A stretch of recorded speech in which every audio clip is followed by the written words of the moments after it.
नमस्कार. आपल्या सगळ्यांचे महाराष्ट्र सोशल न्यूज चॅनलमध्ये हार्दिक स्वागत. चला वळूयात एका नवीन बातमीकडे. आजची बातमी.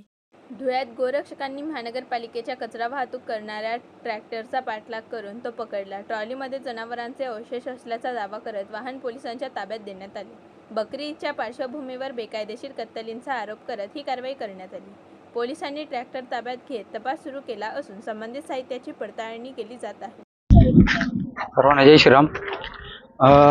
बकरी ईद निमित्त धुळे शहरात दरवर्षी गोवंशाची व वासरांची मोठ्या प्रमाणात कत्तल होत असते आणि पोलीस प्रोटेक्शनमध्ये महानगरपालिकेच्या सरकारी कचरा गाड्यांमधून धुळे येथील वरखेडी कचरा डेपो येथे पोलीस प्रोटेक्शनमध्ये या सरकारी वाहनांमधून महानगरपालिकेच्या कचरा वाहन JCB लावून त्या ठिकाणी खड्डे करून पुरण्याचं काम चालतं. ॲनिमल प्रिझर्वेशन ॲक्ट 1976 सेक्शन 5 प्रमाणे गोमांस ताब्यात बाळगणं, वाहतूक करणं, विल्हेवाट लावणं हा कायद्याने गुन्हा आहे. या गुन्ह्याला समर्थन प्रत्यक्षात स्थानिक प्रशासन शासन हे त्यांच्या निगराणीखाली करत असतं. हे आम्ही दरवर्षी फेसबुक लाईव्हच्या माध्यमातून जनतेसमोर, राज्यातील जनतेसमोर निदर्शनास आणून देतो.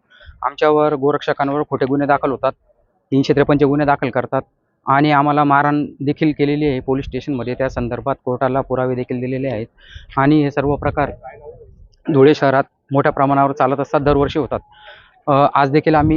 काल देखील आम्ही फेसबुक लाईव्ह घेतलेली होती. फेसबुक लाईव्हच्या माध्यमातून धुळे येथील वरखेडी डम्पिंग ग्राउंड येथे मोठ्या प्रमाणावर गोवंश कत्तल केलेल्याचे अवशेष वगैरे याची आपण सर्व फेसबुक लाईव्ह घेतलेली होती. आज देखील काल आम्हाला आश्वासन दिलं होतं की आम्ही गुन्हे दाखल करू, पण आमच्या पोलीस स्टेशनला गेल्यावर गुन्हा दाखल करून घेण्यात आला नाही.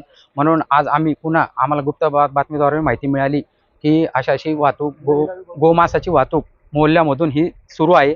तर ही वाहतूक करत असताना आम्ही हे ट्रॅक्टर या ठिकाणी पकडून पोलीस प्रशासनाला कळवून त्यांच्यावर कारवाई केलेली आहे. बातमी आवडल्यास चॅनलला लाईक व सबस्क्राईब करा व दररोज अशा नवनवीन बातम्या पाहण्यासाठी चॅनलला फॉलो करा. धन्यवाद.